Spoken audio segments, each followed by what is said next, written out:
The Blades and the Greybeards, the clashing of two different ideologies involving the Dragonborn, and how they should approach their mastery of the voice.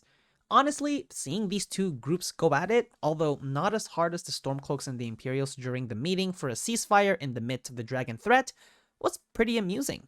But also led to wonder, why were their approaches so different towards the Dragonborn to the point where they didn't even want them listening to the other group?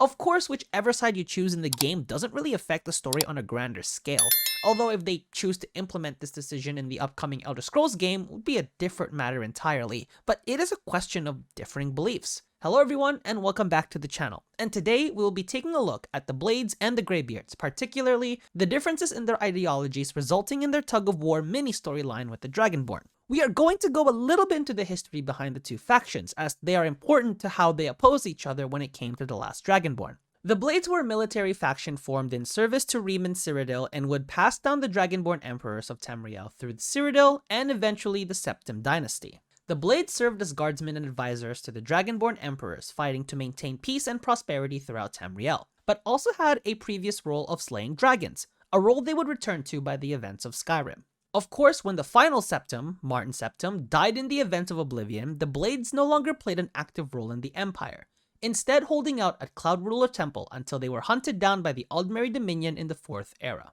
Of course, I am merely giving an outline of the Blades since we only need a handful of information for the purposes of this video. But of course, I could cover the Blades in its entirety. How do we do this? Simple. Reach this video to 50 likes, then we will cover the Blades as an entire faction.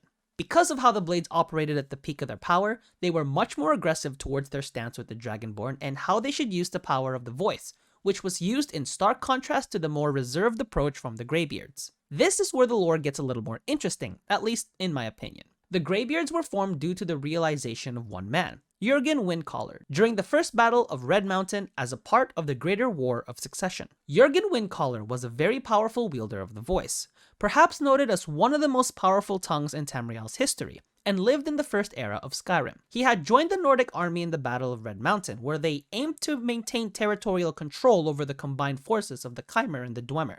Unfortunately, the Nords were annihilated by the combined Mer forces and were forced to retreat for Morrowind, losing all control of its territory there. Distraught by the results of the battle, Jurgen thought long and hard about why his forces had lost. He eventually came to the realization that the loss was a result of the gods punishing the Nords for their misuse of the voice, realizing that the voice should be used to glorify the gods, not for the glory of men.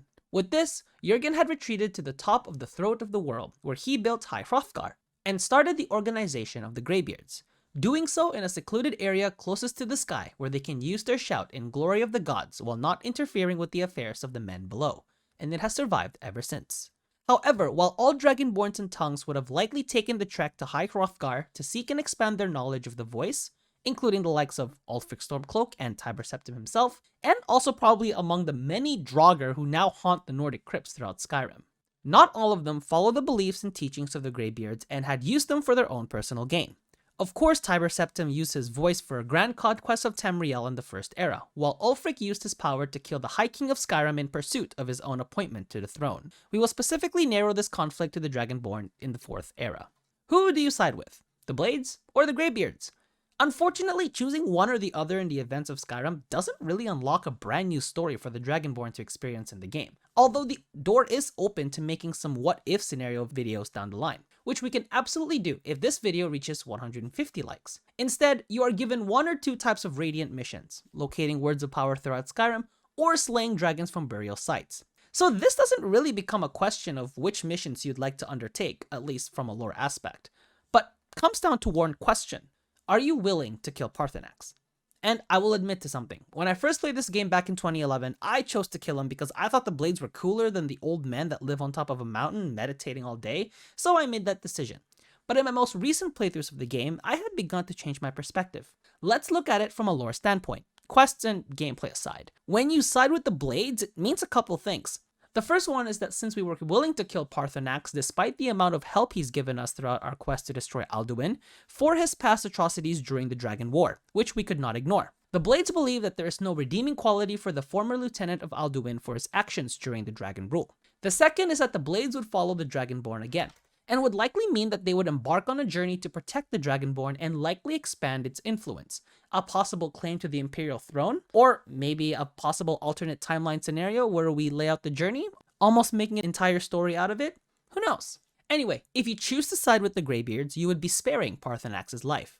Now, despite the help that he has given you during the events of the main storyline, at least from my perspective, siding with the Greybeards mostly means siding with the head dragon himself, since I don't know about you, but I'm not as big of a fan as the Greybeards as I am with Parthenax. The way he displays his knowledge, being able to overcome his dragon instincts through years of prayer and meditation, at least I think, is a cooler ideology to relate to, as it is definitely not easy to overcome a natural instinct from a dragon, especially when you are pretty much born with it. Anyway, I'm ranting here, but it is definitely likely that being on the side of Parthenax and the Greybeards leaves more of an opening on how the Dragonborn goes about using their powers as how they see fit while continuing to train under their mentorship, leaving the possibilities of a future storyline open to interpretation, but will unlikely involve the Blades in any capacities. Whew, that was a lot to cover. But that'll be the case when one looks at completely different ideologies between two opposing, but minor in the schemes of Skyrim's events, factions. The goal of the video was to highlight the differences in their beliefs and how it could affect the Dragonborn, since the game doesn't really expand on this in the optional quest to kill Parthenax.